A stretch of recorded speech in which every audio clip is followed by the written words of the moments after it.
প্রিয় নবী সাল্লাল্লাহু আলাইহি সাল্লাম যখন ইন্তেকাল করলেন, ইন্তেকালের 3 দিন পর্যন্ত আমার নবীজির কোনো দাফনের ব্যবস্থা হয় নাই। 3 দিন পর্যন্ত মুসলিম জাহান খলিফা শূন্য ছিল, শাসক শূন্য ছিল। এই 3 দিন পর্যন্ত শাসক শূন্য থাকার পেছনে কারণ হচ্ছে এখানে ত্রিমুখী যুদ্ধ, এখানে বাকযুদ্ধ শুরু হয়েছিল, ত্রিমুখী চিন্তাধারার সংঘর্ষ। তার মধ্যে একদল হচ্ছে যারা আনসার সাহাবী, যারা মদিনায় বাস করতেন, তাদের বক্তব্য হলো যে নবীজির দেহ মোবারক মদিনায় দাফন করতে হবে। কিন্তু নবীজির সাথে যারা মুহাজির, যারা মক্কা থেকে হিজরত করে মদিনায় আসছেন, তাদের বক্তব্য হলো যে নবীজির দেহ মোবারক কাবা ঘরের সামনে আমরা দাফন করব। কথা বলেন, নবীজির দেহ মোবারক দাফন করব কোথায়? কাবা ঘরের সামনে। মুহাজির যারা, তাদের বক্তব্য কাবা ঘরের সামনে একসাথে নবীজি রওজা জিয়ারত হবে, কাবা ঘরের জিয়ারত হয়ে যাবে।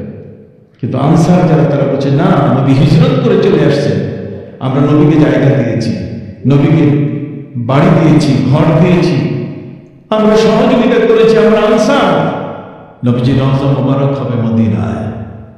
আর একদল পাপী নেতা এরা বলছে না, আমার বাড়ির সামনে হবে। এই ঝগড়ার মধ্যে নবীজির দেহ মোবারক 3 দিন দাফন হয় নাই। কথা বুঝতে পারছি? সম্মানিত সুধী, যারা মুহাজির, তাদের বক্তব্য হলো নবীজি জন্ম নিয়েছেন মক্কায়, মক্কায় জন্ম নিলে পরে তার দাফন মক্কায় হবে। কারণ মাসকাতুর রাস, ইসলামের ফান্ডামেন্টাল রুল, ইসলামের ফান্ডামেন্টাল আইন হলো মাসকাতুর রাস। মাসকাতুর রাস শব্দের অর্থ হচ্ছে সন্তান জন্ম নেওয়ার পরে এই মাথাটা যেখানে টাচ করবে। কথা বলবে মাসকাতুর রাস, একটু বুঝতে কষ্ট হচ্ছে, আমি বুঝাই দিচ্ছি, তবে জানার জিনিস। মাসকাতুর রাস হচ্ছে এমন একটা জিনিস, বাচ্চা জন্ম নেওয়ার পরে প্রথম মাথাটা যে মাটিতে লাগে, এটি তার জন্মভূমি। কেউ যদি বলে যে জন্মভূমির অর্থ কি বলো, যদি কেউ কোনোদিন কাউকে প্রশ্ন করে যে জন্মভূমি কাকে বলে, তুমি ব্যাখ্যা করো, তাহলে ইসলাম ব্যাখ্যা করেছে জন্মভূমি হচ্ছে শিশু জন্ম নেওয়ার পরে যেই জায়গাটাতে, যেই মাটিটাতে শিশুর মাথাটা স্পর্শ করবে, সেটাই হলো তার কি জন্মভূমি। অতএব প্রিয় নবী সাল্লাল্লাহু আলাইহি সাল্লাম, তার মাসকাতুর রাস, নবীজির শুভাগমন ঘটেছে, তার পা মোবারক হোক, আর দেহ মোবারক হোক, আর মাথা মোবারক হোক, এটা মক্কার জমিনে প্রথম পড়েছে। অতএব এটা তার জন্মভূমি, এই জন্য জন্মভূমিতে তাকে নিয়ে আসতে হবে। এ কারণে পৃথিবীর আইন তৈরি হয়েছে যে যদি আমেরিকান অথবা ব্রিটিশ কোনো জাহাজ আমাদের মংলা বন্দর অথবা চট্টগ্রামে বন্দর করে, আর এখানে যদি কোনো বাঙালি গর্ভবতী মা আসা যাওয়া করে, কোনো কারণে তাদের খাবার দেওয়া বা ইত্যাদির কারণে, যদি সেই গর্ভবতীর মায়ের থেকে বাচ্চা এই ব্রিটিশ অথবা আমেরিকান জাহাজের মধ্যে যদি প্রসব করে, তাহলে যেহেতু সে আমেরিকান জাহাজে প্রসব করেছে, এই জন্য ওই বাচ্চারা সিটিজেনশিপ পাবে, নাগরিকত্ব পাবে কার? আমেরিকার। কথা বুঝতে পারছি? তাহলে বোঝা গেল যে এই মাথাটা যে জায়গায় পড়ে, সেই জায়গাটার মূল্য কত বড়। সম্মানিত সুধী বন্ধুরা, এই জন্য মুহাজির সাহাবী, তাদের বক্তব্য হলো যে নবীজির কদম মোবারক পড়েছে কোথায়? মক্কায়। অতএব এটা তার জন্মভূমি, জন্মভূমিকে তাকে আমরা ফেরত নিয়ে যাব। শেষ পর্যন্ত 3 দিনের পরে সকিফায়ে বনু সাঈদায় নেতৃবৃন্দ সবাই একত্রিত হয়েছেন। 3 দিন পর্যন্ত কোনো শাসক নাই। শেষ পর্যন্ত হযরত উমরকে নিয়ে সবাই চিন্তা করছে যে হযরত উমরই বোধহয় নবীর পরে তিনি শাসক হবেন। কিন্তু সকিফায়ে বনু সাঈদার এই মিটিংয়ে সমস্ত নেতারা উপস্থিত হয়েছে, বিজ্ঞ ব্যক্তিরা। ঠিক অনুরূপভাবে হযরত উমর, হযরত আবু বকর সিদ্দিক, হযরত উসমান যুলনুরাইন সহ সবাই সেখানে উপস্থিত। ওই মুহূর্তে হযরত উমর ফারুক রাদিয়াল্লাহু তাআলা আনহু আবু বকর সিদ্দিক রাদিয়াল্লাহু তাআলা হাতের উপরে হাত রেখে বললেন যে আমি আপনার হাতে শপথ দিলাম, বায়াত দিলাম, আপনি হবেন নবীর পরে প্রথম খলিফা। হযরত আবু বকর সিদ্দিক রাদিয়াল্লাহু তাআলা বলেন, আমি একজন সিধা মানুষ, আমি একজন নরম মানুষ, আমার মতো নরম এত সোজা মানুষ পৃথিবীর মধ্যে নাই, কাজে এত বড় দায়িত্ব আমি পালন করতে পারবো না। হযরত ওমর বললেন, পারবেন কি পারবেন না তা জানি না, আমরা আপনাকে মেনে নিয়েছি। সবাই মিলে যখন বায়াত করলেন, তখন হযরত আবু বকর সিদ্দিক রাদিয়াল্লাহু আনহু বললেন যে আমি যে নবীর পরে খলিফা, এটা তোমরা পাইলা কোথায়? হযরত ওমর বললেন, পাইলাম কোথায়? আমি যদি এখন দলিল দিই, আপনি দলিল নেবেন? আবু বকর বলছেন, দলিল ছাড়া আমি মানব না। ওই দলিলের মধ্যে প্রথম দলিল হল, নবীজি যখন অসুস্থ হয়েছিলেন মদিনায়, তখন নবীজি এই অসুস্থ অবস্থায় নামাজের ইমামতি করেছে কে? আপনি। নবীজির এই অসুস্থ অবস্থায় আপনি সেখানে দাঁড়িয়ে আপনি 17 ওয়াক্ত নামাজের ইমামতি করেছেন। অতএব নবীজির মাধ্যমে আমাদেরকে দেখাই দিয়েছেন যে আমার উপরে খলিফা হযরত আবু বকর। দ্বিতীয় নম্বর হল, মক্কা থেকে যখন হিজরত করে আপনি নবীর সঙ্গী হয়ে আসছেন, জাবলে সুর নামক পাহাড়ের মধ্যে, যেখানে মাকড়সা জাল বেঁধে দিয়েছিল, কবুতরের ডিম পেড়েছিল, সেখানে আপনি নবীর সঙ্গী। আপনি ভয় পাচ্ছিলেন, পবিত্র কোরআন বলে দিয়েছে,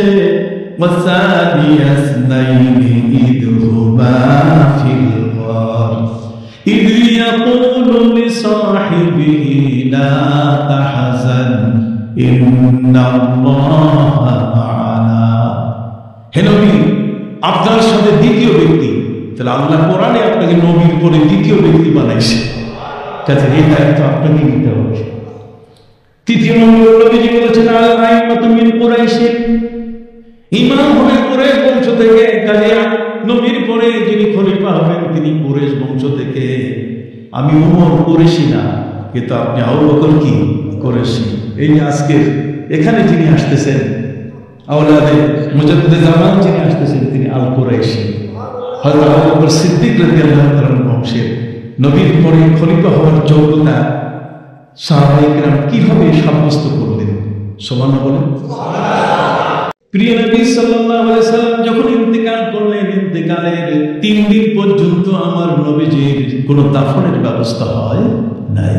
3 দিন পর্যন্ত মুসলিম জাহান খলিফা শূন্য ছিল, শাসক শূন্য ছিল।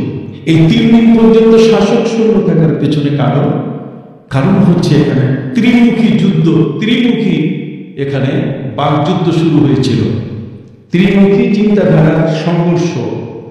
তার মধ্যে একদল হচ্ছে যারা আনসার সাহাবী, যারা মদিনায় বাস করতেন, তাদের বক্তব্য হলো যে নবীজির দেহ মোবারক মদিনায় দাফন করতে হবে। কিন্তু নবীজির সাথে যারা মুহাজির, যারা মক্কা থেকে হিজরত করে মদিনায় আসছেন, তাদের বক্তব্য হলো যে নবীজির দেহ মোবারক কাবা ঘরের সামনে আমরা দাফন করব। কথা বলেন, নবীজির দেহ মোবারক দাফন করবো কোথায়? কাবা ঘরের সামনে। মুহাজির যারা, তাদের বক্তব্য কাবা ঘরের সামনে একসাথে নবীজির রওজা জিয়ারত হবে, কাবা ঘরের জিয়ারত হয়ে যাবে। কিন্তু আনসার যারা, তারা বলছে না, নবী হিজরত করে চলে আসছেন, আমরা নবীকে জায়গা দিয়েছি, নবীকে বাড়ি দিয়েছি, ঘর দিয়েছি, আমরা সহযোগিতা করেছি, আমরা আনসার, নবীজির রওজা মুবারক হবে মদিনায়। আর একদল পাপী নেতা, এরা বলছে না, আমার বাড়ির সামনে হবে।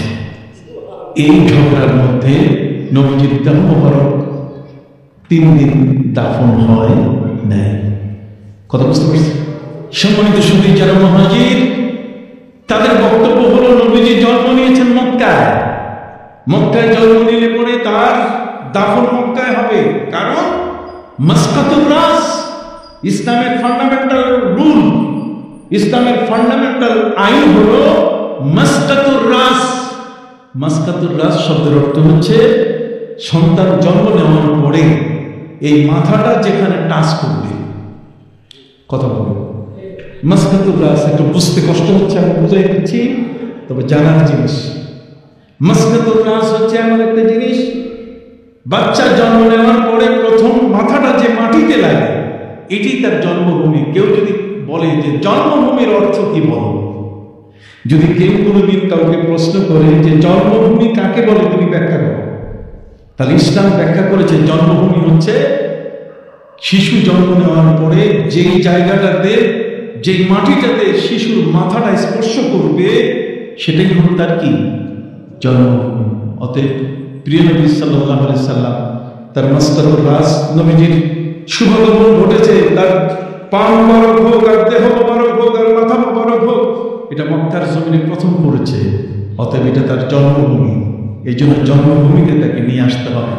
এ কারণে পৃথিবীর আইন তৈরি হয়েছে যে যদি আমেরিকান অথবা ব্রিটিশ কোনো জাহাজ আমাদের মংলা বন্দর অথবা চট্টগ্রামে নম্বর করে, আর এখানে যদি কোনো বাঙালি গর্ভবতী মা আসা যাওয়া করে কোনো কারণে, তাদের খাবার দেওয়া বা ইত্যাদির কারণে, যদি সেই গর্ভবতীর মায়ের থেকে বাচ্চা এই ব্রিটিশ অথবা আমেরিকান জাহাজের মধ্যে যদি প্রসব করে, তাহলে যেহেতু সেই আমেরিকান জাহাজে প্রসব করেছে, এই জন্য ওই বাচ্চারা সিটিজেনশিপ পাবে, নাগরিকত্ব পাবে কার? আমেরিকার। কথা বুঝতে পারছি? তাহলে বোঝা গেল যে এই মাথাটা যে জায়গায় পড়ে সেই জায়গাটার মূল্য কত বড়। সম্মানিত সুধী বন্ধুরা আমার, এই জন্য মুহাজির সাহাবী তাদের বক্তব্য হলো যে নবীজির কদম মোবারক পড়েছে কোথায়? মক্কায়। অতএব এটা তার জন্মভূমি, জন্মভূমিতে তাকে আমরা ফেরত নিয়ে যাব। শেষ পর্যন্ত 3 দিনের পরে সকিফায় বনু সাইদায় নেতৃবৃন্দ সবাই একত্রিত হয়েছেন। 3 দিন পর্যন্ত কোনো শাসক নাই। শেষ পর্যন্ত হযরত উমরকে নিয়ে সবাই চিন্তা করছে যে হযরত উমরই বোধহয় নবীর পরে তিনি শাসক হবেন। কিন্তু সকিফায় বনু সাইদার এই মিটিংয়ে সমস্ত নেতারা উপস্থিত হয়েছে, বিজ্ঞ ব্যক্তিরা। ঠিক অনুরূপভাবে হযরত উমর, হযরত আবু বকর সিদ্দিক, হযরত উসমান যুলনুরাইন সহ সবাই সেখানে উপস্থিত।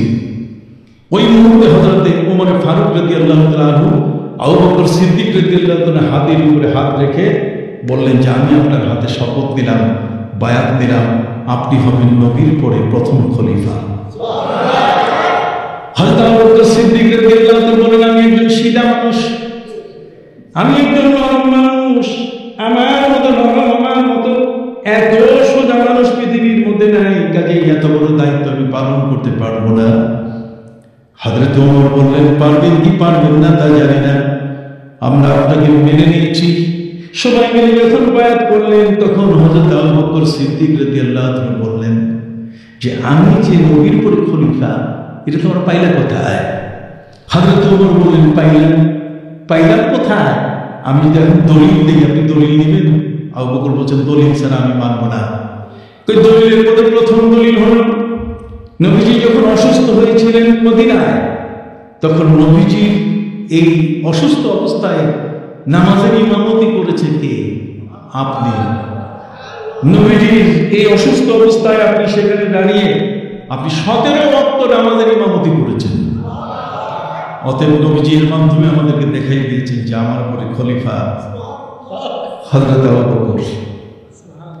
দ্বিতীয় নম্বর হল মক্কা থেকে যখন হিজরত করে আপনি নবীর সঙ্গী হয়ে আসছেন, জাবলে সুর নামক পাহাড়ের মধ্যে যেখানে মাকড়সা জাল বেঁধে দিয়েছিল, কবুতরের ডিম পেড়েছিল, সেখানে আপনি নবীর সঙ্গী। আপনি ভয় পাচ্ছিলেন, পবিত্র কোরআন বলে দিয়েছে وَالثَّانِيَ اثْنَيْنِ إِذْ هُمَا فِي الْغَارِ إِذْ يَقُولُ لِصَاحِبِهِ لَا تَحْزَنْ إِنَّ اللَّهَ مَعَنَا। হে নবী, আপনার সাথে দ্বিতীয় ব্যক্তি, তাহলে আল্লাহ কোরআনে আপনাকে নবীর পরে দ্বিতীয় ব্যক্তি বানাইছে, কাজে এই দায়িত্ব আপনাকে নিতে হবে।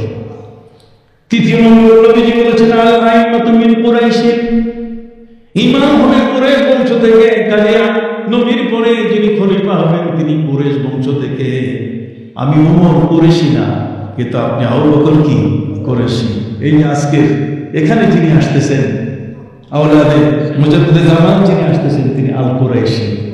হযরত আবু বকর সিদ্দিক রাদিয়াল্লাহু তাআলা বংশের। নবীর পরে খলিফা হওয়ার যোগ্যতা সাহাবায়ে কেরাম কিভাবে সাব্যস্ত করলেন? সুবহানাল্লাহ বলেন।